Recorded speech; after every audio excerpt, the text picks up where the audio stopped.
نحمده ونصلي على رسوله الكريم اما بعد فاعوذ بالله من الشيطان الرجيم بسم الله الرحمن الرحيم رب اشرح لي صدري ويسر لي امري واحلل عقدة من لساني يفقهوا قولي اعوذ باللہ من الشیطان الرجیم بسم اللہ شروع اللہ کے نام سے جو بے انتہا مہربان نہایت رحم فرمانے والا ہے۔ ارشاد باری تعالی ہے وَإِذَا مَسَّ الْإِنسَانَ ضُرٌّ، اور جب پہنچتی ہے انسان کو کوئی تکلیف، دعا ربہ، تو وہ اپنے رب کو پکارتا ہے، منیباً الیہ، اس کی طرف رجوع کرتے ہوئے، ثم اذا خولہ نعمۃ منہ، پھر جب وہ رب اپنی طرف سے اس کو نعمت عطا کرتا ہے، یعنی مشکل دور ہو جاتی ہے، وہ دکھ دور کر دیتا ہے، نسی ما کان یدعو الیہ، تو انسان کا رویہ کیا ہوتا ہے؟ بھول جاتا ہے وہ سب کچھ جس کے لیے وہ دعائیں کرتا تھا، وہ سارے غم اور دکھ بھول جاتا ہے، اور ساتھ ہی دعائیں کرنا بھی بھول جاتا ہے۔ ما کان یدعو الیہ من قبل، اس سے پہلے جس چیز کے لیے وہ دعائیں کرتا تھا اب وہ سب فراموش کر دیا۔ وجعل للہ اندادا، اور اس نے اللہ کے لیے کئی شریک بنا لیے، بجائے اس کے کہ اللہ کا شکر ادا کرتا، اللہ تعالیٰ کو اپنا رب مانتا، وہ اپنے آپ کو اللہ کے لیے خالص کرتا، اس نے اللہ کے ساتھ اوروں کو بھی شریک کر لیا۔ لیضل عن سبیلہ، تاکہ وہ اس کے راستے سے بھٹکا دے۔ قل تمتع بکفرک قلیلا، آپ کہہ دیجئے کہ اپنے کفر اور اس ناشکری کے ساتھ تھوڑا سا فائدہ اٹھا لو۔ انک من اصحاب النار، بے شک تم آگ والوں میں سے ہو۔ یہاں ایک انسانی رویے کا ذکر کیا گیا ہے۔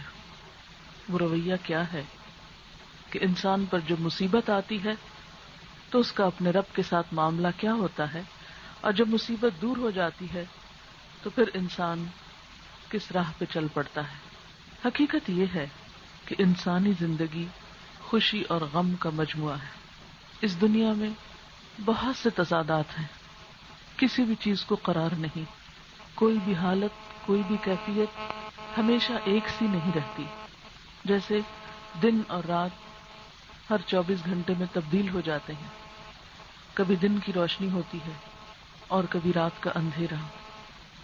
اسی طرح کبھی موسم بہار ہوتا ہے تو کبھی موسم خزاں ہوتا ہے۔ اسی طرح ہر سورج جو صبح کے وقت طلوع ہوتا ہے ہر شام غروب ہو جاتا ہے، اور جس وقت وہ انتہائی چمکدار ہوتا ہے اسی وقت سے اس کا زوال شروع ہو جاتا ہے۔ ہر چیز اپنی بلندی تک پہنچنے کے بعد قدرتی طور پر زوال پذیر ہونے لگتی ہے۔ اس دنیا میں کسی بھی چیز کو ثبات اور قرار ہے ہی نہیں۔ انسان لاکھ چاہے لیکن چیزیں وہ اپنے کنٹرول میں نہیں رکھ سکتا۔ کبھی انسان کی جوانی کا دور ہوتا ہے اور کبھی انسان پر بڑھاپا آ جاتا ہے۔ آپ کتنی بھی کوشش کریں، کتنی بھی فٹنس کی کلاسز جوائن کر لیں، کتنی بھی اچھی دوائیاں کھا لیں، لیکن آپ بڑھاپے سے بچ نہیں سکتے۔ کبھی انسان صحت مند ہوتا ہے اور کبھی بیماری آ جاتی ہے۔ کبھی انسان کے دل میں خوشی پھوٹ رہی ہوتی ہے اور کبھی اسی دل میں غم اور دکھ اور تکلیف بھری ہوئی ہوتی ہے۔ زندگی کے یہ رویے اور زندگی میں پیش آنے والی یہ کیفیات انسانی زندگی کا جز ہے، حصہ ہے۔ کوئی بھی شخص ان چیزوں سے فرار حاصل نہیں کر سکتا اور ہمیشہ صرف اپنی مرضی کے حالات قائم نہیں رکھ سکتا۔ کتنا بھی طاقتور ہو انسان، کتنا بھی مالدار ہو، کتنا بھی صاحب علم ہو، کتنا بھی ہوشیار ہو، لیکن یہ ممکن ہی نہیں کہ چیزیں انسان کے بس اور انسان کے کنٹرول میں ہوں۔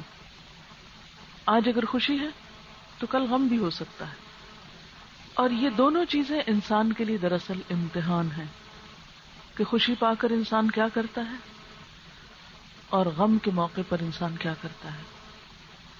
دونوں ہی فتنہ ہے، مال کا آنا بھی اور مال کا جانا بھی، نعمتوں کا ملنا بھی اور نعمتوں کا چھننا بھی۔ سبھی امتحان کے مختلف پہلو ہیں، اور دیکھا یہ جاتا ہے کہ انسان کرتا کیا ہے، کیا نعمت پا کر نعمت دینے والے کا شکر گزار بھی ہوتا ہے، اس کی طرف بھی متوجہ ہوتا ہے، اس نعمت پانے کے بعد اللہ تعالیٰ کی اطاعت اور فرما برداری کو سامنے رکھتا ہے یا اس کی نافرمانی کے کام کرنے لگتا ہے۔ تو یہاں بتایا یہ جا رہا ہے کہ بعض لوگوں کا حال یہ ہوتا ہے کہ جب انہیں کوئی تکلیف آتی ہے تو اس وقت وہ اپنے رب کی طرف رجوع کرتے ہیں، عام حالات میں بھولے رہتے ہیں، بھول کے بھی یاد نہیں کرتے، ضرورت ہی محسوس نہیں کرتے، وہ کہتے ہیں ہمارے پاس سب کچھ ہے۔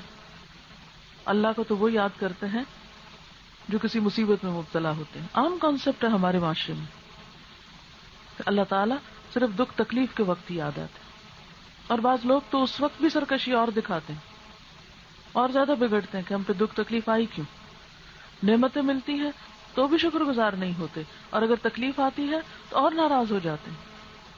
ہر درجے کی بدبختی ہے انسان کی۔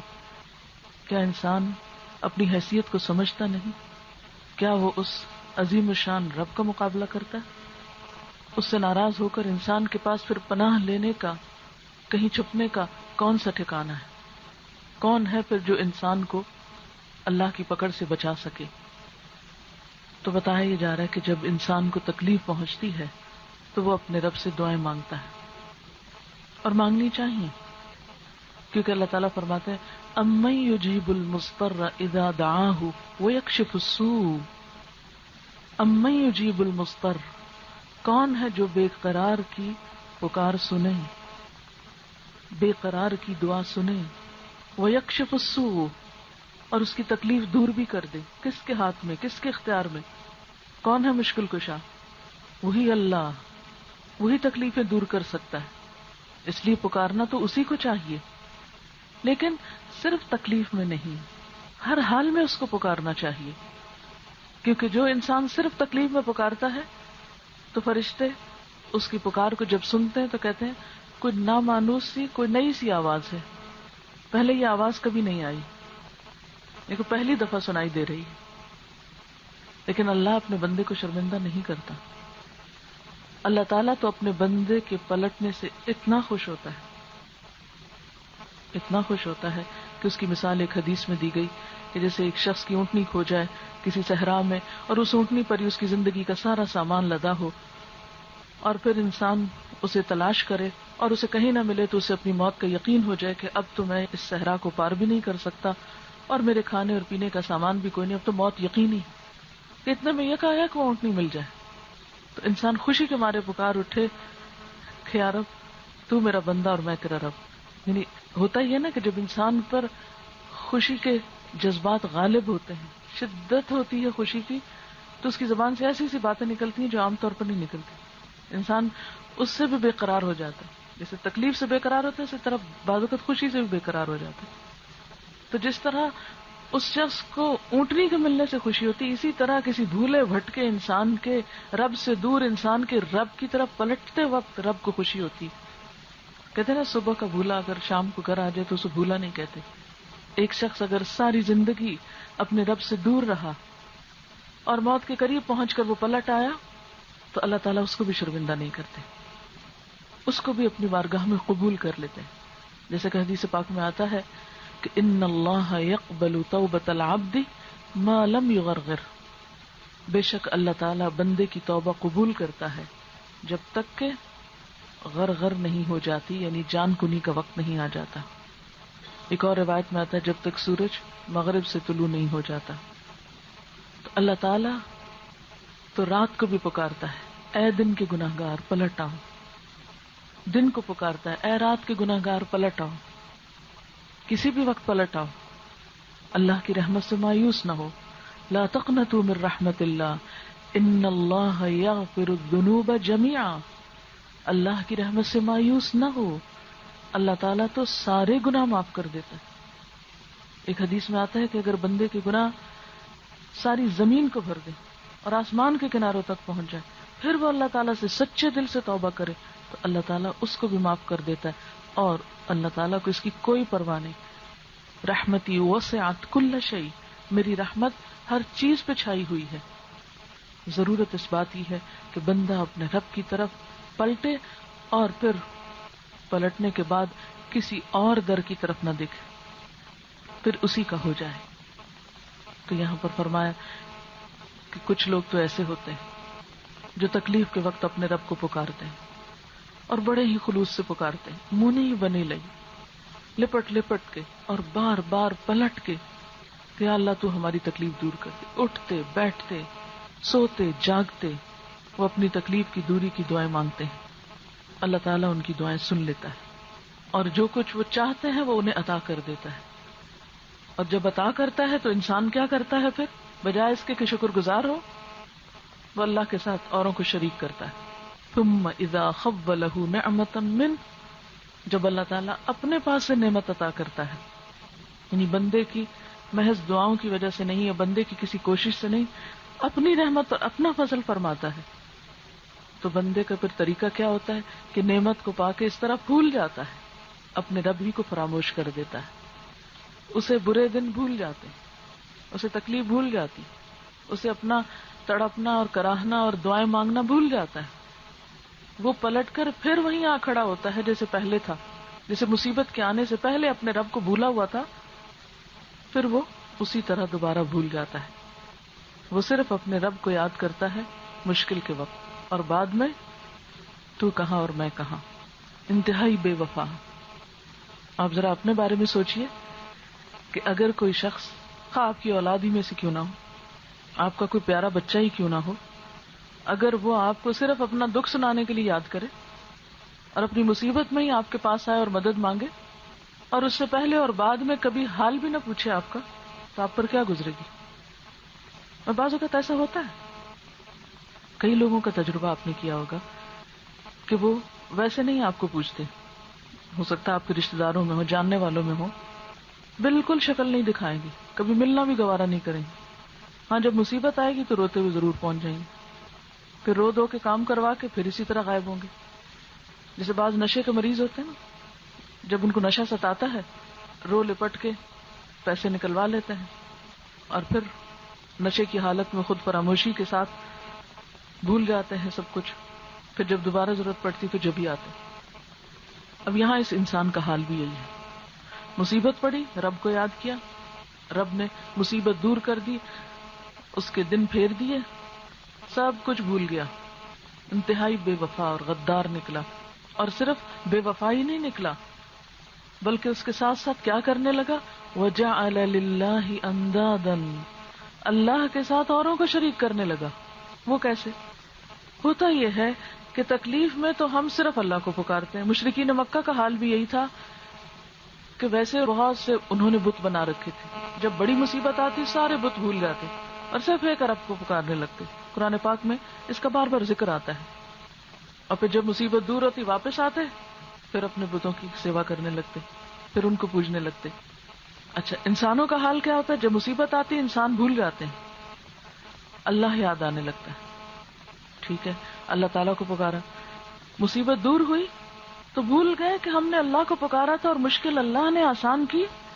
کریڈٹ دوسروں کو دینے لگتے ہیں, فلاں کی برکت سے, فلاں کی دعا سے, اور فلاں کے کرم سے, اور فلاں کے طفیل اور فلاں کے واسطے سے, اور فلاں کے ذریعے سے یہ سب ٹھیک ہوا, فلاں کی وجہ سے. بھول جاتا ہے کہ اللہ ہی نے کیا, اوروں کو کریڈٹ دیتا ہے انسان. یا پھر عام طور پر ہم کیا کرتے ہیں, بیمار ہوں کہتے ہیں اللہ تو صحت ہے, اللہ تعالیٰ سبب بناتا ہے, ایسے ڈاکٹر کے پاس ہمیں پہنچاتا ہے جہاں سے ہمارا علاج ہو, ہم صحت یاب ہوں. جب صحت یاب ہوتے ہیں تو کیا کہتے ہیں, فلاں ڈاکٹر کی دوا سے مجھے آرام آیا. بھول جاتا ہے اللہ. یہ نہیں کہتے کہ اللہ کے فضل سے فلاں سبب بنا یا فلاں ذریعہ بنا, پھر سب کچھ فراموش. یا پھر کیسے بولتے ہیں کہ اگر فلاں ڈاکٹر نہ ہوتا تو میں تو مر ہی چکا ہوتا, اور ٹوٹلی ڈپینڈ کرتے ہیں ڈاکٹر پہ, تو گویا ڈاکٹر ہی خدا ہے اور اسی کے ہاتھ میں شفا ہے. ٹھیک ہے, بندے سبب بنتے ہیں, اللہ تعالیٰ نے اپنی رحمت اور اپنے مدد کے جو طریقے ہیں وہ اسباب میں رکھ دیے. مثلاً اگر آپ کو بھوک لگی ہے تو آپ کھانا کھاتے ہیں, تو کھانا پیدا کس نے کیا ہے, بھیجا کس نے ہے, وہ اللہ تعالیٰ نے. اللہ تعالیٰ براہ راست آ کے آپ کے منہ میں کچھ نہیں ڈالیں گے. اس نے اسباب کے ذریعے آپ کو رزق پہنچایا.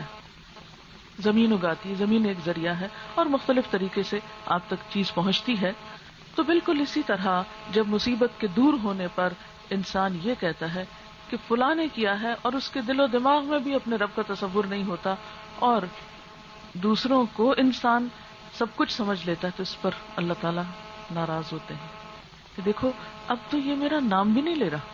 جب مصیبت تھی تو مجھے ہی پکار رہا تھا, پھر ڈاکٹر بھولے ہوئے تھے, اور اب جب ہو گیا سب کچھ تو اب سب کچھ انہیں کو سمجھ رہا اور مجھے بھول گیا.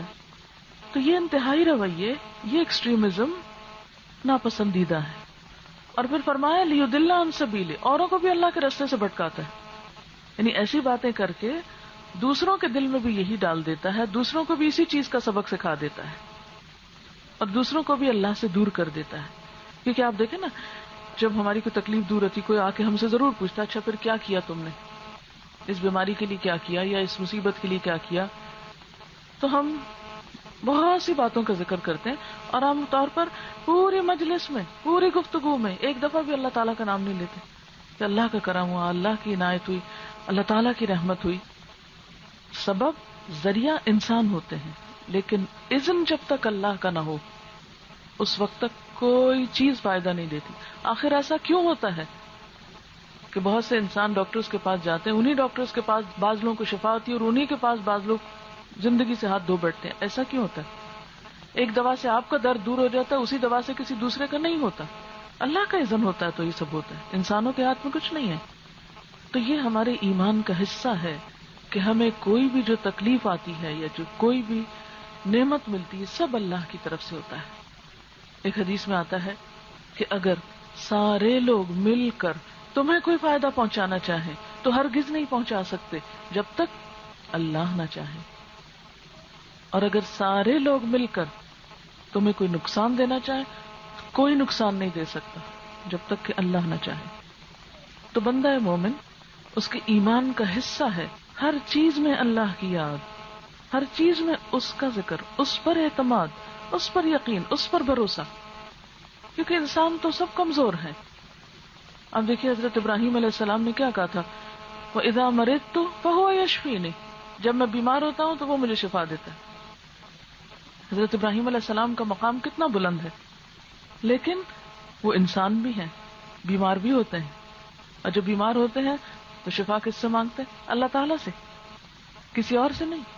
وَإِذَا مَرِضْتُ فَهُوَ يَشْفِينِ, تو سب تکلیفیں اللہ دور کرتا ہے.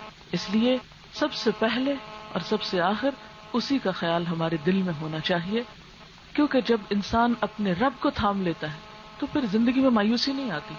انتہائی مشکل سے مشکل حالات میں انسان مطمئن رہتا ہے, انتہائی شدید غم کے موقع پر بھی وہ اپنے ہوش و حواس نہیں کھوتا. ورنہ عام طور پر کیا ہوتا ہے کہ جب انسان کے سامنے کوئی مضبوط سہارا نہیں ہوتا تو انسان تھوڑی تھوڑی تکلیفوں پر بالکل مایوس ہو کر رہ جاتا ہے.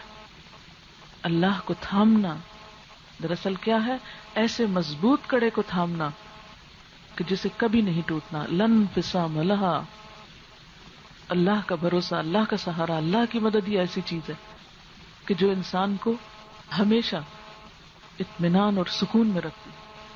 اس کے علاوہ ہر دوسری چیز آپ کو مایوس کرے گی. اگر آپ کو بندوں سے خیر پہنچتا ہے تو وہ بھی اللہ کے فضل اور اذن سے پہنچتا ہے.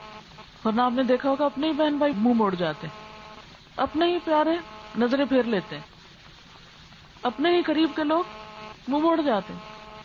آپ کچھ بھی نہیں کر سکتے, کسی کا دل آپ کے ہاتھ میں نہیں ہے, آپ کسی سے محبت ڈیمانڈ نہیں کر سکتے, آپ کسی کے دل میں اپنی محبت ڈال نہیں سکتے, اور اگر کسی کو آپ سے نفرت ہے تو آپ نکال نہیں سکتے جب تک کہ اللہ کا اذن نہ ہو.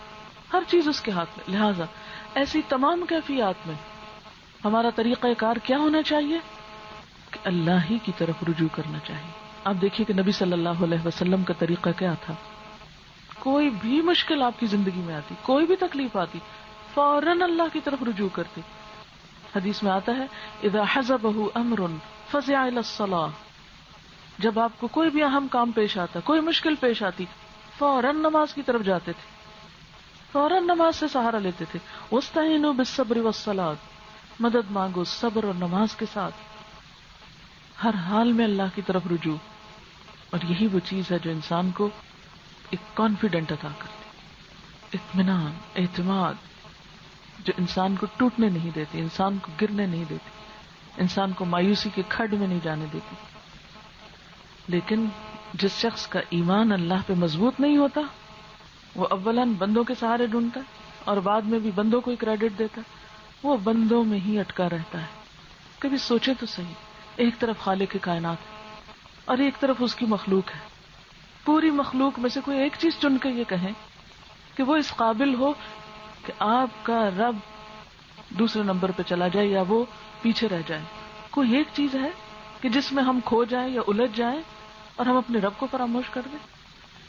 آسمان کی طرف دیکھیں، زمین کی طرف دیکھیں، سونے چاندی کی طرف دیکھیں، کوئی بھی چیز جس سے آپ کو محبت ہے، ہر اس چیز کی طرف دیکھیں کہ میرے رب کے مقابلے میں یہ چیز حیثیت کیا رکھتی ہے. کچھ بھی تو نہیں. کیا میں اسے چھوڑ کر اس میں کھو جاؤں؟ نہیں. انسان کو یہ زیب ہی نہیں دیتا کہ اپنے جیسی مخلوق میں اس طرح کھوئے کہ اپنے رب کو فراموش کر دے، اپنے رب کو بھول جائے. ٹھیک ہے، انسان کے لیے اللہ تعالیٰ نے بہت سی چیزیں خوبصورت بنائی ہیں اور اللہ ہی نے بندوں کے دل میں ان کی محبت بھی پیدا کی، ان چیزوں کی اٹریکشن بھی دل میں رکھی. یہ بھی اللہ ہی کی طرف سے ہوتا ہے. زُيِّنَ لِلنَّاسِ حُبُّ الشَّهَوَاتِ مِنَ النِّسَاءِ وَالْبَنِينَ وَالْقَنَاطِيرِ الْمُقَنطَرَةِ مِنَ الذَّهَبِ وَالْفِضَّةِ وَالْخَيْلِ الْمُسَوَّمَةِ وَالْأَنْعَامِ وَالْحَرْثِ ذَلِكَ مَتَاعُ الْحَيَاةِ الدُّنْيَا وَاللَّهُ عِندَهُ حُسْنُ الْمَآبِ. خوبصورت بنا دی گئی. زُيِّنَ لِلنَّاسِ لوگوں کے لیے کیا چیز؟ حب الشہوات، خواہشات کی محبت. کس کس چیز کی خواہش؟ من النساء عورتوں میں سے، والبنین بیٹوں کی خواہش، والقناطیر المقنطرہ ڈھیروں ڈھیر مال، من الذهب والفضہ سونے اور چاندی میں سے، والخیل المسومہ نشان زدہ گھوڑے سواریاں، والانعام مویشی جانور، والحرث کھیتیاں. ان سب چیزوں کی محبت ہے انسان کے دل میں. یہ اللہ نے ڈالی ہے، فطری چیز ہے، اس سے کوئی بھی انکار نہیں کر سکتا. اور ان چیزوں کی محبت کا ہونا کوئی برا بھی نہیں ہے. ہاں، ایک شرط پر، اللہ کی ذات پیچھے نہ جائے، اس کی اطاعت اور اس کی محبت اور اس کی اہمیت نمبر 2 پر بھی نہ ہو کبھی. ہمیشہ سب سے اہم ترین چیز اللہ ہی کی ذات ہے. یہ چیزیں اس وقت تک خیر ہیں، انسان کے لیے نعمت ہے، جب تک یہ اللہ کی اطاعت میں مددگار ہے. اور یہ ساری چیزیں انسان کے لیے شر ہیں، دشمن ہیں، جب یہ اللہ کے راستے میں رکاوٹ، بیریئر بن جائیں. یہ انسان کو اپنے اندر اتنا مشغول کر دیں کہ رب کی ذات فراموش ہو جائے. یہ رب کو پسند نہیں. پھر فرمایا قل تمتع بکفرک قلیلا. یہ جو تمہارا ناشکری کا رویہ ہے، انکار کا رویہ ہے، خدا فراموشی کا رویہ ہے اور دنیا کی چیزوں میں کھو گئے ہو بری طرح، یہ سب چیزیں کتنے دن ان کو انجوائے کر سکو گے؟ اپنی اس ناشکری کے ساتھ جو مزے تم کر رہے ہو رب کو بھول کر، صرف انہی چیزوں کے ہو کر، انہی پہ گر کے، تو تھوڑے دن کی بات ہے. قل تمتع بکفرک قلیلا انک من اصحاب النار. بے شک تم آگ والوں میں سے ہو. جو رب کو بھول جائے، جو رب کے ساتھ شریک کرے کسی اور کو، جو رب سے زیادہ کسی اور کو اہمیت دے، پھر وہ رب کے کام کا نہیں. رب کو اس کی ضرورت نہیں ہے، اس لیے کہ اللہ نے بندوں کو اپنے لیے پیدا کیا. جب بندے اللہ کے بنتے ہی نہیں تو پھر اللہ کو کیا ضرورت ہے ایسے بندوں کی؟ وہ تو کچرے کا ڈھیر ہے، جہاں چاہے اٹھا پھینکے ان کو. اس کو نہیں چاہیے ایسے لوگ. اس کو چاہیے وہ لوگ جو واقعی اپنے آپ کو اس کے لیے خالص کریں، اسی کے لیے اس کی عبادات ہو، نماز ہو، روزہ ہو، ہر چیز اسی کے لیے ہو. وہ اسی کی یاد میں جیتے ہوں، اسی کے لیے مرتے ہوں، ان کی ہر چیز اسی کے لیے ہو. یہی مطلوب ہے اللہ تعالیٰ کو ہم سے. والذین آمنوا اشد حبا للہ. وہ لوگ جو ایمان لائے اللہ کی محبت میں سب سے زیادہ شدید ہوتے ہیں. ہر چیز سے بڑھ کر ان کے دل میں اللہ کی محبت ہوتی. یہ دنیا اللہ نے انسان کے لیے بنائی، اس سے فائدہ اٹھانے کا حکم اللہ ہی نے دیا. اس میں سے ایک ایک چیز اگر صحیح طور پر آپ استعمال کرتے ہیں تو وہ بھی عبادت ہے. مثلا آپ دیکھیے، جن جن چیزوں کے اٹریکشن اللہ نے دل میں رکھی ان سب کے اندر خیر ہے، وہ شر نہیں ہے ہمارے لیے. مثلا عورت کی محبت. اب آپ دیکھیے ایک مرد اگر نکاح کرتا ہے تو اس نکاح کے لیے کیا فرمایا گیا کہ نکاح آدھا ایمان ہے. بنین بیٹے اگر نیکی کی راہ میں لگے تو صدقہ جاریہ ہوں گے, مرنے کے بعد دعائیں کریں گے آپ کے لیے. سونے چاندی کے ڈھیر اگر اللہ کے راستے میں خرچ ہو تو انسان کے لیے اس سے بڑھ کر سعادت کچھ نہیں. اسی طرح سواریاں, سواری پہ بیٹھ کے آپ سنیما ہاؤس بھی جا سکتے ہیں اور سواری پہ بیٹھ کے آپ مسجد بھی جا سکتے ہیں. یہ تو استعمال ہے کسی بھی چیز کا کہ آپ اس سے استعمال کیسے کرتے ہیں. تو جس راستے میں آپ اس کو استعمال کریں, اگر آپ نیکی کے لیے استعمال کر رہے ہیں تو جتنی بھی اعلیٰ ترین گاڑی ہوگی وہ آپ کے لیے بری نہیں ہے. اسی طرح کھیتی ہے, مویشی ہے, جب اللہ کا حق اس میں سے نکالا جائے, مثلاً آپ مویشیوں کی زکوٰۃ نکالتے ہیں تو وہ جو اللہ کے راستے میں دیتے ہیں اس کا اجر ہے. اگر آپ کو مال ہی نہیں تو دینے کا اجر کہاں سے ملے گا آپ کو؟ یعنی ہے ہی نہیں کچھ تو کہاں سے دیں گے؟ ہے تو دیں گے نا, کمائیں گے, ہاتھ میں ہوگا تو اللہ کے راستے میں دیں گے تو اس دینے پر اجر ہی اجر ہے, ثواب ہی ثواب ہے. اسی طرح اگر آپ کے پاس کھیت ہے, پیداوار ہے, کسی بھی قسم کی کوئی پروڈکشن ہے, اس زمانے میں انڈسٹری نہیں تھی, انڈسٹریلسٹ ہیں آپ, تو بھی اگر اس میں آپ اللہ کا حق نکال رہے ہیں, بندوں کی خیرخواہی کا کام کر رہے ہیں, اس کے ذریعے اچھی چیزیں بنا کر انسانوں کی خدمت کر رہے ہیں, انسانوں کی زندگی آسان کر رہے ہیں, سراسر عبادت ہے. یہ بھی رزق حلال کی طلب بذات خود ایک عبادت کا کام ہے. تو یہاں پر بتانا کیا مقصود ہے کہ یہ چیزیں بری نہیں ہیں. ان چیزوں کے ہوتے ہوئے رب کی یاد اختیار کرنا یہ اعلیٰ ترین درجے کا کام ہے. جیسے حضرت سلیمان علیہ السلام کو اللہ تعالیٰ نے نعم العبد کہا, بہترین بندہ. کیوں؟ اس لیے نبی تو تھے ہی, بادشاہ بھی تھے, اور اس کے ساتھ ان کی خاص خوبی کیا تھی؟ انہ اواب, کہ وہ بار بار اپنے رب کی طرف پلٹتے تھے, بار بار اپنے رب کی طرف رجوع کرتے تھے. پھر اللہ تعالیٰ فرماتے امن هو قانت آناء اللیل ساجدا وقائما یحذر الآخرة ویرجو رحمت ربی. کیا بھلا وہ شخص جو رات کی گھڑیوں میں اللہ کی عبادت کرتا ہے, سجدے اور قیام کی حالت میں وقت گزارتا ہے اور آخرت سے ڈرتا ہے, وَيَرْجُو رَحْمَةَ رَبِّهِ, اور اپنے رب کی رحمت کا امیدوار ہے. کیا یہ شخص اور ناشکرا شخص برابر ہو سکتے ہیں؟ یہاں پر ایک اور کردار کا ذکر ہے کہ جو اپنے آپ کو اللہ کے لیے خالص کیے ہوئے, اور اس کی علامت کیا ہے کہ وہ صرف پبلک میں نہیں, لوگوں کے بیچ میں نہیں, رات کی تنہائیوں میں بھی اٹھ کے اپنے رب کے لیے قیام کرتا ہے, اپنے رب سے دعائیں کرتا ہے اور آخرت سے ڈرتا ہے. ہم تہجد کب پڑھتے ہیں؟ جب ہمیں کوئی دنیا کی مشکل پیش آتی. پھر ہم کہتے ہیں کون سا طریقہ ایسا ہو کہ ہماری مشکل دور ہو, اس کے لیے پھر نمازوں کی پابندی بھی شروع کر دیتے ہیں اور ساتھ تہجد بھی پڑھتے ہیں. لیکن عام دنوں میں فرض سے بھی غفلت اختیار کر لیتے ہیں. لیکن جس کے دل میں اللہ کی سچی محبت ہو اور واقعی جو آخرت کا خوف رکھتا ہو, وہ خاموشی کے ساتھ بغیر دکھاوے کی عبادت کرتا ہے. جب کوئی نہ دیکھ رہا اس کو, وہ ایسی تنہائیاں تلاش کرتا ہے کہ جہاں وہ ہو اور اس کا رب ہو, جہاں وہ براہ راست اپنے رب کا شکر گزار بھی ہو اور عبادت گزار بھی ہو, اور اس کے لیے کبھی کھڑا ہو کے اسے پکارے, کبھی سجدے میں پکارے. کیونکہ آپ دیکھیے کہ جس سے بھی ہمیں محبت ہوتی ہے, ہم کیا چاہتے ہیں؟ تنہائی میں اس سے بات کریں, الگ ہو کے بات کریں. قدرتی طور, فطری طور پر آپ دیکھیے اکیلے میں بات کرنی. یہاں پر آپ دیکھیے کہ اگر واقعی اللہ سے محبت ہے تو اکیلے میں بات نہیں کریں گے, اللہ سے تنہائی میں بات نہیں کریں گے, کریں گے, انتظار کریں گے, شوق سے اٹھیں گے. اور اگر کسی وجہ سے رات کو نہ بھی اٹھ سکے تو دن میں بھی ایسی گھڑیاں ہو سکتی کہ جب آپ اپنے آپ کو سب سے کاٹ کر ایک اللہ کے لیے خالص کریں. تبتل الیہ تبتیلا. ایک حدیث میں آتا ہے کہ عقل مند انسان کے لیے لازم ہے کہ ہر روز اس کی زندگی میں کچھ گھڑیاں ایسے ہوں کہ جن میں وہ اپنے رب سے بات کرے.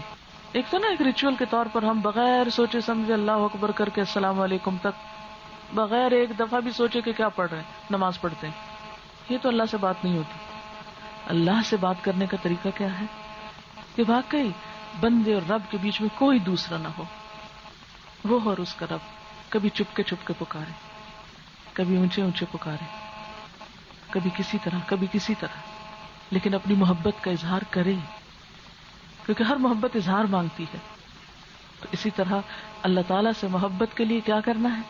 الگ ہو کے، تنہائی میں، نیت صرف اس کے لیے خالص کر کے، اپنے سارے جذبات اس کے لیے وابستہ کر کے، کبھی رو کر اسے پکارے، کبھی تڑپ کر، کبھی کسی طرح، کبھی کسی طرح، کیونکہ رب کو پانا اس زندگی کی سب سے بڑی دریافت ہے۔ آپ جو کچھ بھی پاتے ہیں نا، یعنی سینس آف اچیومنٹ جو ہوتی ہے وہ انسان کو بہت کانفیڈنس دیتی ہے اور انسان کے لیے بہت خوشی کا سبب ہوتی ہے۔ تو آپ اپنی زندگی کی چھوٹی چھوٹی آرزویں اور تمنائیں جب پاتے ہیں تو آپ کو ایک خوشی ہوتی ہے کہ میں نے یہ پا لیا۔ آپ نے ایک ڈگری کر لیا، بہت خوشی ہوئی، کوئی اچھی جاب مل گیا، آپ بےحد خوش ہیں۔ یعنی ملنا، کچھ اچیو کرنا انسان کو ہمیشہ خوشی دیتا ہے، اور خاص طور پر وہ چیز جو انسان چاہتا ہو وہ مل جائے تو بات ہی کیا۔ لیکن مخلوق کو پانا اور خالق کو پانا بالکل ٹوٹلی ڈفرنٹ ایکسپیرینس۔ مخلوق کو پانے کے بعد خوشی آہستہ آہستہ ختم ہو جاتی، اس چیز کی اٹریکشن کم ہو جاتی۔ جب تک وہ نہیں ملی ہوتی ایک اٹریکشن ہوتی، جب مل جاتی اٹریکشن ختم ہو جاتی۔ ہر پسندیدہ چیز کے ساتھ یہی ہوتا ہے۔ مثلا ہو سکتا ہے کہ آپ کے لیے امریکہ میں آنے میں بڑی اٹریکشن ہے، میں کسی طرح وہاں پہنچ، یہاں پہنچ کے اٹریکشن ختم، اب دل نہیں لگتا۔ کوئی چیز کھانے کا بڑا شوق ہو، تھوڑی سی زیادہ کھا لیں دل بھر جاتا۔ ایک کپڑا پسندیدہ ترین 2-4 دفعہ پہن لیں دل سے اتر گیا۔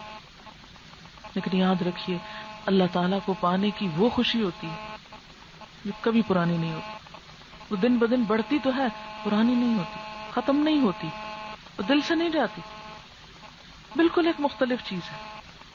تو سچائی کو، حقیقت کو، اپنے خالق کو، اپنے معبود کو، اپنے الہ کو، اپنے رب کو پانا، اس سے تعلق کا قائم ہو جانا، ہر خوشی اور غم کی حالت میں اسی کو پکارنا، اسی کی طرف رجوع کرنا، اواب ہونا، یہ دنیا کی حسین ترین چیز ہے، اعلیٰ ترین خوشی کا مقام۔ اسی لیے آپ دیکھیں کہ ایسے ہی لوگ جو دنیا میں اپنے رب کو پا لیتے ہیں، جب جنت میں پہنچیں گے اور ظاہری اٹریکشن کی جتنی بھی چیزیں وہ طلب کریں گے سب مل جائیں گے ان کو۔ اللہ تعالیٰ ان سے پوچھے گا اور کیا چاہیے، وہ بتائیں گے یہ چاہیے وہ چاہیے وہ چاہیے، جو کچھ چاہیے سب مل گیا۔ پھر اللہ تعالیٰ پوچھیں کچھ اور کا، نہیں اب تو کچھ بھی نہیں چاہیے، سب کچھ مل گیا، سب کچھ مل گیا۔ اللہ تعالیٰ آپ نے تو ہماری نگاہیں ٹھنڈی کر دی، ہمارے دل خوش کر دیے، سب کچھ دے دیا۔ اس وقت اللہ تعالیٰ اپنا آپ دکھائیں گے، اور پھر انسان کا حال یہ ہوگا کہ اس کے بعد اسے ہر چیز بھول جائے گی جو بھی اس کے پاس تھا۔ اور یہ حقیقت ہے، دنیا میں بھی یہ ایکسپیرینس انسان کرتا ہے۔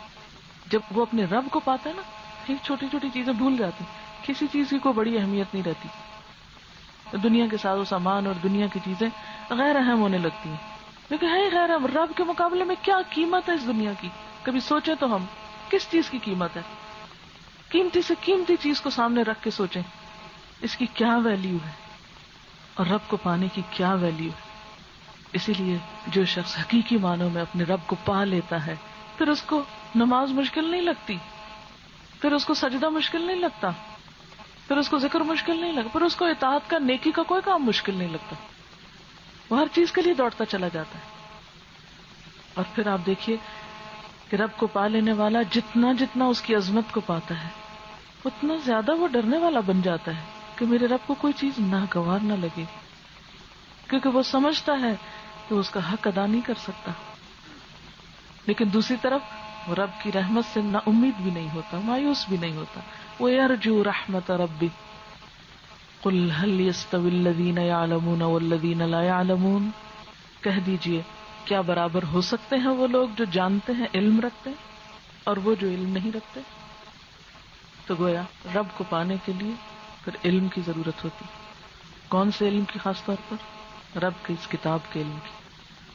صرف کسی اندھیرے کمرے میں بیٹھ کے آپ 1000 دفعہ اللہ کر کے رب کو نہیں پا سکتے۔ جس طریقے پر آپ اس کی کتاب کو پڑھ کے پا سکتے ہیں، علم کے رستے سے پا سکتے ہیں۔ ٹھیک ہے، ذکر اپنی جگہ ہے، اللہ کو پکارنے کا اپنا لطف ہے، اس میں صرف 1000 کی پابندی کیوں ہے؟ بے حساب پکارو اس کو، اور صرف کسی خاص کمرے میں بیٹھ کے پکارنے کی کیا ضرورت ہے؟ ہر جگہ پکارو اس کو۔ رسول اللہ صلی اللہ علیہ وسلم کے بارے میں آتا ہے کان یذکر اللہ فی کل احیان، کہ آپ ہر حال میں اللہ کو یاد کرتے تھے، ہر جگہ اللہ کو یاد کرتے تھے۔ کبھی آپ دیکھیے دعائیں کتنی مانگتے ہیں آپ۔ تو یہاں بھی جو انسان کا علم بڑھتا چلا جاتا ہے. جیسے کہ ایک اور جگہ پر آتا ہے انما یخشی اللہ من عباده العلماء، کہ بے شک اللہ سے ڈرتے ہیں اس کے علم والے بندے ہی. اور حقیقت یہ ہے کہ جب انسان واقعی جان لیتا ہے کہ رب کی ہستی کیسی ہے، جو اور اس کے بارے میں ایکسپلور کرتا ہے، جانتا ہے، پہچانتا ہے، اتنا اور زیادہ اس سے خشیت اور اس سے خاص قسم کا تعلق بڑھتا چلا جاتا ہے. جب تک رب کو انسان پہچانتا نہیں نا، تو رب کے بارے میں انسان کا رویہ پھر بہت ہی ایٹیٹیوڈ جو کیجول سا ہوتا ہے. وہ کھڑے ہوئے نماز پڑھ لی، نہ سوچا نہ سمجھا، کیسے کھڑے ہیں کیسے نہیں، پاکی نہ پاکی ہے یا نہیں، دوپٹہ ہے صحیح یا نہیں، کدھر ہے رخ کدھر نہیں، بس ٹھیک ہے کوئی نہیں، وہ غفور الرحیم میں سب قبول کر لے گا. لیکن جب انسان کے دل میں اللہ کی معرفت آتی ہے نا، تو انسان بہت کانشیس ہو جاتا ہے. لیکن جب آپ کسی بندے کو اہمیت دیتے ہیں تو اس کے سامنے جاتے ہوئے کتنے کانشیس ہوتے ہیں، میرے کپڑے تو ٹھیک ہے، میرے لکس ٹھیک ہے. آپ شیشہ دیکھ کے جاتے ہیں. کیوں دیکھتے ہیں شیشہ؟ محبت کرنے والا تو آپ کو ہر حال میں چاہے گا، آپ کے بال الجھے ہوں تب بھی وہ چاہے گا آپ. لیکن انسان خود اپنے اندر سے کانشیس ہوتا ہے کہ نہیں، میری کوئی حرکت اس کو خفا نہ کرے، ناراض نہ کرے، میں اس کی نگاہوں سے کسی وقت اتروں نہیں، میں ہمیشہ اس کی نگاہوں میں رہوں. پھر وہ ہر وہ کام کرنے کو تیار ہو جاتا ہے جو اس کے محبوب کا پسندیدہ ہوتا ہے. تو جو انسان کی معرفت بڑھتی ہے، علم بڑھتا ہے، انسان کا اللہ سے قرب بھی بڑھتا چلا جاتا ہے. اسی لیے اللہ تعالیٰ فرماتے ہیں قُلْ هَلْ يَسْتَوِي الَّذِينَ يَعْلَمُونَ وَالَّذِينَ لَا يَعْلَمُونَ إِنَّمَا يَتَذَكَّرُ أُولُو الْأَلْبَابِ. بے شک نصیحت پکڑتے ہیں عقل والے، سمجھ والے لوگ ہی بات سمجھتے ہیں. تھوڑا سا ان آیات کو پھر عربی میں اصل کلام میں سنیے. قُلْ يَا عِبَادِ الَّذِينَ آمَنُوا، آپ بتا دیجئے، کہہ دیجئے اے میرے وہ بندو جو ایمان لائے ہو. بہت پیارا انداز ہے خطاب کا.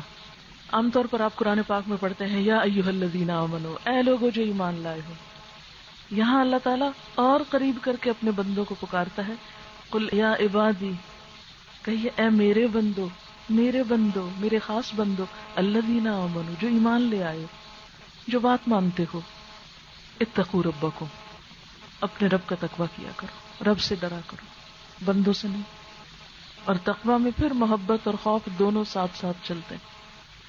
اتقوا ربکم، اور یاد رکھو للذین احسنوا فی ہذہ الدنیا حسنہ، جو لوگ احسان کی روش اختیار کرتے ہیں، نیکوکار ہوتے ہیں، اچھے کام کرتے ہیں، ان کے لیے اس دنیا میں بھی بھلائی ہوتی ہے، دنیا میں بھی نیکی کا اجر ملے گا.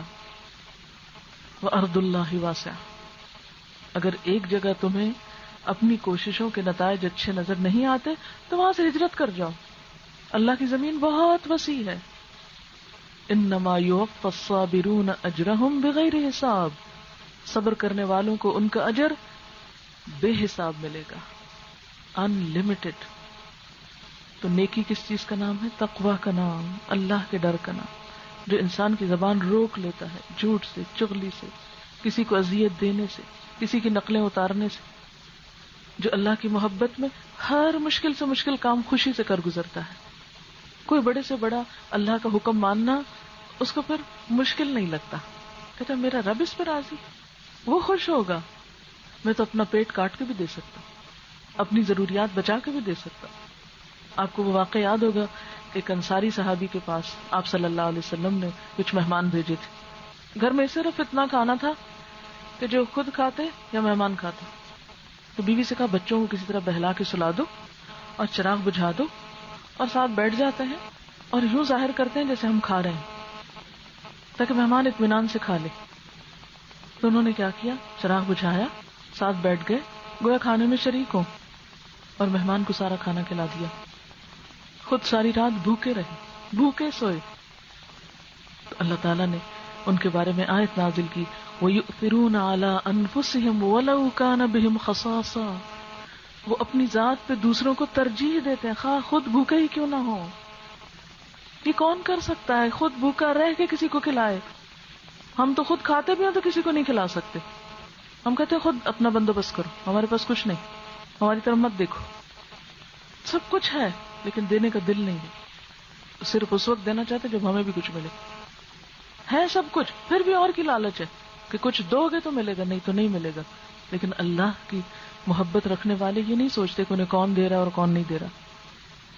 وہ تو اللہ کی محبت میں دیتے ہیں، خواہ خود بھوکے ہی کیوں نہ ہو. وہ اپنی ضروریات کاٹ کے دے دیتے ہیں. لن تنالوا البر حتى تنفقوا مما تحبون. تم نیکی کو پا ہی نہیں سکتے جب تک وہ خرچ نہ کرو جس سے تم محبت رکھتے ہو.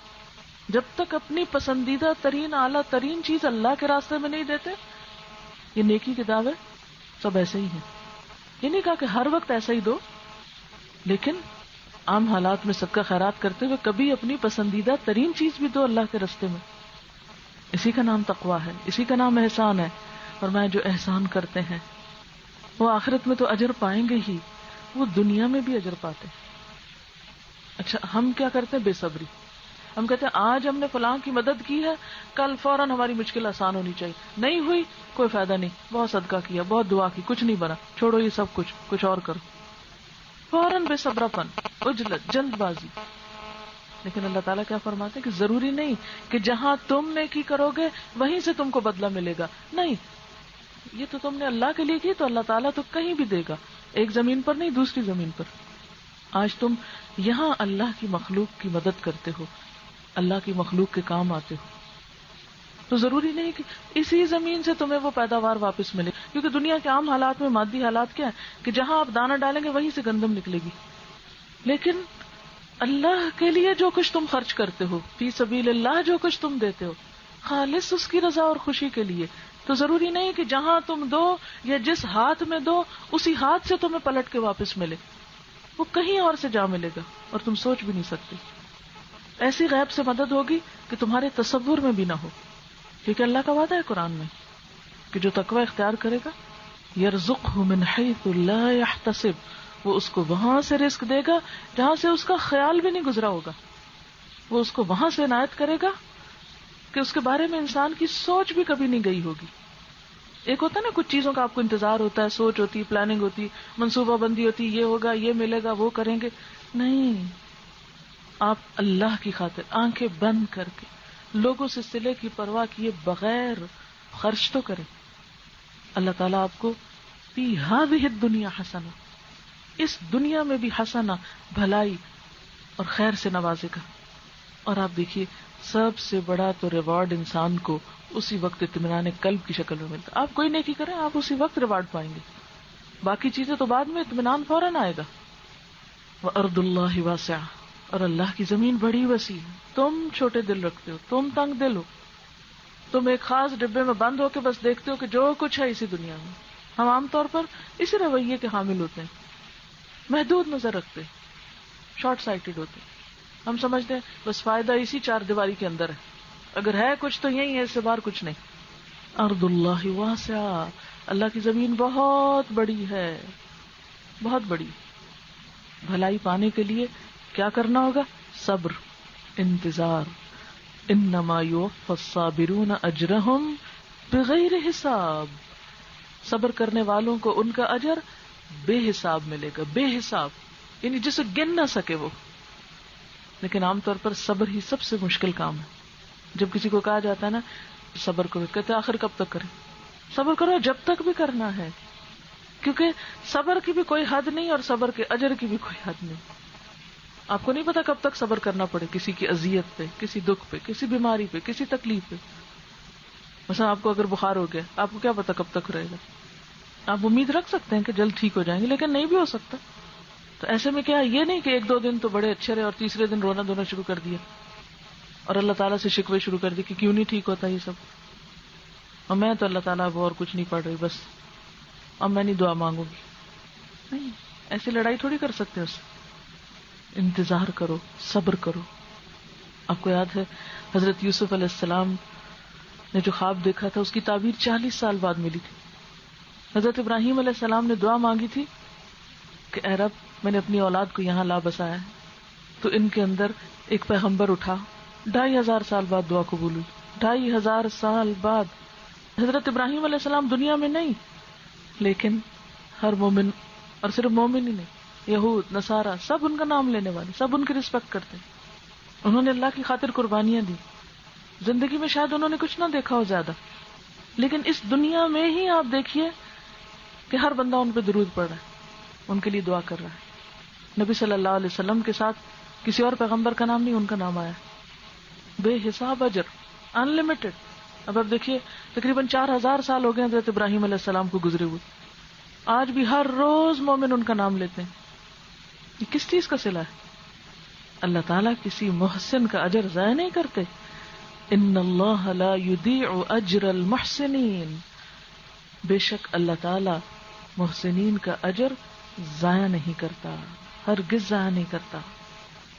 اصل میں ٹیسٹ ہوتا ہے کہ انسان کرتا کیا ہے. کیا ناپسندیدہ حالات سامنے آنے پر بھی انسان نیکی پہ جمع رہتا ہے، کوئی اصول والا انسان ہے، یا ہر بدلتی ہوا کے رخ کے ساتھ وہ بدل جاتا ہے، وہ صرف خوشی میں یا صرف غم میں پکارنے والا ہوتا ہے؟ نہیں، بندہ مومن ہر حال میں اپنے رب کی طرح یوفی الصابرون اجرہم بغیر حساب، صبر کرنے والوں کو ان کا اجر بے حساب ملے گا، دنیا میں بھی اور آخرت میں بھی. کوئی عبادت، کوئی نیکی ایسی نہیں جس کے بارے میں یہ کہا گیا ہو کہ اس کا اجر بے حساب ملے گا. صبر کا اجر بے حساب. اور حقیقت یہ ہے کہ صبر کی ہمیں ہر لمحے ضرورت ہوتی. مثلا کسی نے آپ پر کوئی ناروا بات کہہ دی، آپ کے پاس پوری قوت ہے، طاقت ہے، دلیل ہے، آپ فوراً جواب میں پلٹ کے 10 سنا سکتے ہیں، لیکن آپ اپنے آپ کو روک لیتے. آپ نے کیا کیا؟ صبر کیا. آپ کہتے ہیں نہیں، اس طرح دوسرے لوگوں میں پاگل سمجھتے ہیں. یہ شیطان کی اکساہٹ ہوتی. اچھا اخلاق ہر حال میں اچھا ہوتا ہے. بدتمیزی کا جواب بدتمیزی سے دینا بد اخلاق ہونا ہے.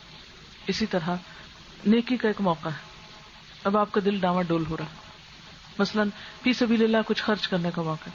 آپ سوچتے ہیں اچھا دوں کہ نہ دوں، کبھی کوئی ضرورت یاد آتی. اور شیطان تو انسان کو بار بار برگلاتا ہے. الشیطان یعدکم الفقر، وہ فقر کے وعدے کرتا ہے، دیکھو خود محتاج ہو جاؤ. ایسے موقع پر آپ اپنے آپ کو نیکی پہ جما کے رکھتے ہیں. صبر. حرام کے دروازے کھلے ہیں، آسان ہے، آپ اپنے آپ کو روک کے رکھتے ہیں. صبر. صبر نیکی کرنے کے لیے بھی، صبر برائی سے بچنے کے لیے بھی، صبر انسانی معاملات کو درست کرنے کے لیے بھی، اچھے تعلقات کے لیے بھی. تو ضروری یہ ہے کہ وہ چیز جس پر بے حساب اجر کا وعدہ ہے وہ ہماری زندگیوں کا حصہ بن جائے.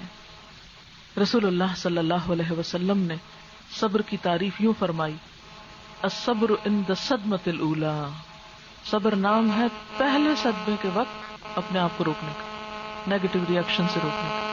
یعنی جب پہلی دفعہ مصیبت آتی ہے، چوٹ پڑتی ہے، تو انسان پی جائے، ضبط کر جائے، جزا فضا نہ کرے، اللہ سے شکوے نہ کرے، کوئی غلط طریقہ نہ اختیار کرے.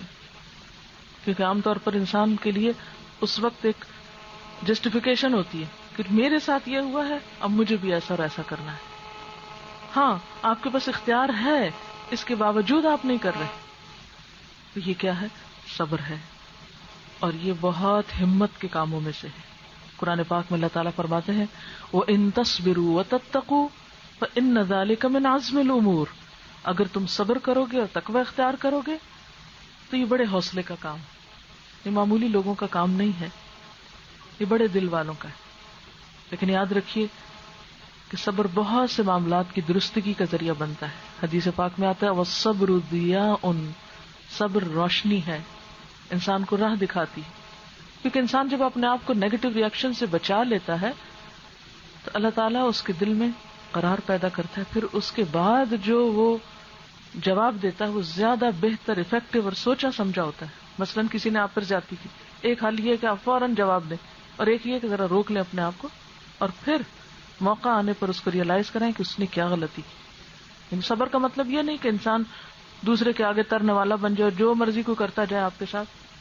صبر کا معنی یہ ہے کہ جو کچھ وہ کر رہا ہے آپ کو وہ نہیں کرنا، آپ کو اس سے زیادہ بہتر طریقے سے جواب دینا ہے. اور اس کے لیے اپنے آپ کو جذبات کی حالت میں روکنا ضروری ہوتا ہے. رسول اللہ صلی اللہ علیہ وسلم نے فرمایا جو صبر کا دامن پکڑتا ہے اللہ اسے صبر کی توفیق دے دیتا ہے. لوگ کہتے ہیں نہیں یہ بڑا مشکل کام ہے، واقعی مشکل ہے، بڑا کڑوا ہے، لیکن جو کرنا چاہتا ہے، جو دعا مانگتا ہے، جو اللہ سے مدد لیتا ہے، اللہ تعالیٰ اس کو صبر عطا کر دیتا ہے. تو یہ بھی پتہ چلا کہ صبر اللہ ہی کی توفیق سے ہوتا ہے. اور فرمایا، متفق علیہ روایت ہے بخاری اور مسلم کی، اور کوئی شخص ایسا عطیہ نہیں دیا گیا جو صبر سے زیادہ بہتر اور وسیع تر ہو. یعنی اس سے بڑی نعمت کسی اور کے پاس نہیں ہے. اور جیسا کہ میں نے عرض کیا کہ صبر اصل میں ہوتا ہے جب مصیبت آئے اس وقت. جیسے کہ ایک عورت کے بارے میں آتا ہے کہ آپ اس کے پاس سے گزرے, وہ قبر پہ بیٹھی رو رہی تھی. آپ نے اس سے فرمایا اللہ سے ڈرو اور صبر اختیار کرو, جو کچھ ہو گیا, پلٹ نہیں سکتا رونے دھونے سے, صبر کرو. اس نے کہا مجھ سے دور ہو جاؤ, تجھے وہ مصیبت نہیں پہنچی جو مجھے پہنچی. اس نے اصل میں آپ کو پہچانا ہی نہیں تھا. بعد میں اسے بتایا گیا کہ یہ تو رسول اللہ صلی اللہ علیہ وسلم تھے. تو وہ بہت شرمندہ ہوئی اور آپ کے دروازے پہ آئی, اور وہاں کسی دربان کو نہیں پایا, کوئی روکنے والا نہیں تھا. آ کر اس نے کہا کہ میں نے آپ کو پہچانا نہیں تھا, سوری, میں نے آپ کو جانا نہیں تھا کہ آپ کون ہیں اور جو مجھے نصیحت کر رہے ہیں. آپ نے فرمایا صبر تو یہی ہے کہ صدمے کے آغاز میں کیا جائے. اب اس وقت شرمندہ ہونے کا اور سوری کرنے کا کیا فائدہ, وہ تو وقت گزر گیا. کہ اگر شروع میں نہیں روکا اور بعد میں انسان کو 1 سال بعد خیال آتا ہے مجھے ایسا نہیں کرنا چاہیے, تو ٹھیک ہے, کفارہ ہو گیا, توبہ سے کفارہ ہو جاتا ہے. لیکن جو صبر کا اجر تھا وہ تو کیا. اور اگر دیکھا جائے تو آپ مصیبت سے لڑ نہیں سکتے, آئی مصیبت کو ٹال نہیں سکتے, رونا دھونا کر کے آپ اسے ختم نہیں کر سکتے. جو آ گیا وہ آ گیا, وہ قبول ہی کرنا ہے اس کو, اور اسی میں خیر و بھلائی ہے, اسی میں اللہ کی رضا ہے. اسی طرح رسول اللہ صلی اللہ علیہ وسلم نے فرمایا مومن مرد اور مومن عورت پر اس کی جان, اولاد, مال میں آزمائشیں آتی رہتی ہیں, یہاں تک کہ جب وہ اللہ کو ملتا ہے تو اس پر کوئی گناہ نہیں ہوتا. یعنی زندگی میں تکلیفیں آتی رہتی ہیں, اور اگر انسان صبر کرتا ہے تو قیامت کے دن وہ اس حال میں حاضر ہوتا ہے کہ سب صاف ستھرا ہو کے پہنچتا ہے. اور صبر کرنے کے لیے بھی اللہ سے مدد مانگنے کی ضرورت ہے, بندوں کو باہم ایک دوسرے کو سپورٹ کرنے کی ضرورت ہے. اللہ تعالیٰ کا وعدہ ہے کہ ان اللہ مع الصابرین, اللہ صبر کرنے والوں کے ساتھ ہے. جب نبی صلی اللہ علیہ وسلم پر حالات بہت تنگ ہو گئے, ہر طرف سے غموں اور پریشانیوں نے گھیر لیا, تو اللہ تعالیٰ نے آپ کو تسلی دی کہ ما ودعک ربک وما قلی, تیرے رب نے تجھے چھوڑا نہیں اور نہ وہ ناراض ہوا ہے. کیونکہ بعض اوقات انسان کو یہ خیال آنے لگتا ہے شاید میرا رب مجھ سے ناراض ہو گیا, اس لیے مجھ پر پے در پے پریشانیاں آ رہی ہیں, یہ شاید رب مجھے بھول گیا یا مجھے چھوڑ دیا تنہا. نہیں, رب نہیں چھوڑتا. ان اللہ مع الصابرین. ایک اور جگہ پر فرمایا واللہ یحب الصابرین, اللہ صبر کرنے والوں سے محبت رکھتا ہے. ایک اور جگہ پر فرمایا وبشر الصابرین, صبر کرنے والوں کو بشارت دے دو, خوشخبری دے دو. ایک اور جگہ پر فرمایا وَلَنَجْزِيَنَّ الَّذِينَ صَبَرُوا أَجْرَهُمْ بِأَحْسَنِ مَا كَانُوا يَعْمَلُونَ, اور ہم ضرور صبر کرنے والوں کو ان کے اجر ان کے بہترین اعمال کے مطابق دیں گے, یعنی ان کا اجر ضروری طور پر ان کو دیں گے.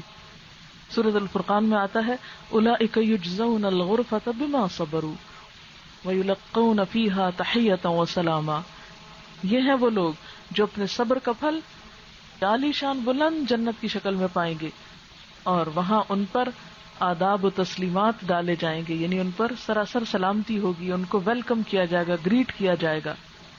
ایک اور جگہ پہ آتا ہے سورۃ الدہر میں وَجَزَاهُمْ بِمَا صَبَرُوا جَنَّةً وَحَرِيرًا, ان کے صبر کے بدلے میں انہیں جنت اور ریشمی لباس اللہ عطا کرے گا. ایک اور جگہ پر آتا ہے إِنَّهُ مَن يَتَّقِ وَيَصْبِرْ فَإِنَّ اللَّهَ لَا يُضِيعُ أَجْرَ الْمُحْسِنِينَ. حقیقت یہ ہے کہ اگر کوئی تقوی اور صبر سے کام لے تو اللہ کے ہاں ایسے نیک لوگوں کا اجر مارا نہیں جاتا. ایسے ہی لوگوں کو قیامت کے دن کامیاب لوگ قرار دیا گیا. انہم ہم الفائزون. تو اللہ تعالیٰ سے دعا ہے کہ اللہ تعالیٰ ہمیں ویسا ہی بنا لے جیسا بننا اس کو پسند ہے, اور ہمارے کردار اور اخلاق اور عمل میں بہترین چیزیں پیدا کر دے. والحمد للہ ولا الہ الا اللہ واللہ اکبر ولا حول ولا قوة الا باللہ العلی العظیم. اللہم صلی علی محمد وعلی آل محمد کما صلیت علی ابراہیم وعلی آل ابراہیم انک حمید مجید. اللہم بارک علی محمد وعلی آل محمد کما بارکت علی ابراہیم وعلی آل ابراہیم انک حمید مجید. ربنا آتنا فی الدنیا حسنۃ وفی الآخرۃ حسنۃ وقنا عذاب النار. ربنا لا تزغ قلوبنا بعد إذ هديتنا وهب لنا من لدنك رحمة إنك أنت الوهاب. ربنا هب لنا من أزواجنا وذرياتنا قرة أعين وجعلنا للمتقین اماما. یا اللہ پاک جو کچھ ہم نے پڑھا ہے، سنا ہے، سنایا ہے، تو اسے قبول فرما. کوئی بھول چوک ایسی ہو گئی ہو، کوئی بات زبان سے ایسی نکلی ہو جو آپ کو پسند نہ آئی ہو، تو یا اللہ ہم سے درگزر فرما اور اس بات کو ہم سے دور کر دے اور ہمیں نیکی کے رستے کی ہدایت اور توفیق دے. یا اللہ ہمیں صبر کرنے والا بنا. یا اللہ ہمیں اپنی محبت عطا فرما. یا اللہ ہمیں بہترین علم عطا فرما. یا اللہ اپنے آگے قیام اور سجدے کرنے والا بنا. یا اللہ دکھ سکھ ہر حال میں اپنی ہی طرف رجوع کرنے والا بنا. ربنا تقبل منا. یا اللہ جو کوشش ہم نے کی اسے قبول فرما. یا اللہ ہماری نیتوں کو اپنے لیے خالص کر لے. یا اللہ جو بھی بہنیں یہاں آئی ہیں، جنہوں نے بھی جو تکلیف اٹھائی ہے، جو کوشش کی ہے، جو قدم بھی یہاں تک آنے میں اٹھایا ہے، یا اللہ تو اسے قبول فرما. یا اللہ سب کی تکلیفیں، دکھ، پریشانیاں دور فرما. سب کے بچوں کو صحت و عافیت عطا فرما. یا اللہ جو دکھی ہیں ان کے دکھ دور فرما. یا اللہ ہمارے دوستوں، عزیزوں، رشتہ داروں کو ہدایت عطا فرما، نیکی کی توفیق عطا فرما. یا اللہ تو ہمیں تنہا نہ چھوڑنا. یا رب العالمین تو مرتے دم تک اور پھر اگلے مقامات پر بھی حق پر جمائے رکھنا. یا اللہ اس کام میں جس جس نے جو تعاون کیا ہے ان سب کو بہترین اجر و جزائے خیر عطا فرما. یا اللہ ہم سب پر اپنی رحمتیں، برکتیں اور نوازشیں فرما. یا اللہ تمہارے بچوں اور آئندہ نسلوں کو ایمان پہ قائم رکھ. یا اللہ دنیا میں امن پیدا کر دے. یا اللہ سارے انسانوں کی خیرخواہی اور بھلائی کی توفیق عطا کر دے. یا اللہ ہمیں ہر ایک کے لیے خیر خواہ بنا. ربنا تقبل منا انک انت السمیع العلیم وتب علینا انک انت التواب الرحیم. وصلی اللہ تعالی علی خیر خلقہ محمد وعلی آلہ واصحابہ واہل بیتہ اجمعین برحمتک یا ارحم الراحمین. الہی آمین. سبحانک اللہم وبحمدک نشہد ان لا الہ الا انت نستغفرک ونتوب الیک. والسلام علیکم ورحمۃ اللہ وبرکاتہ.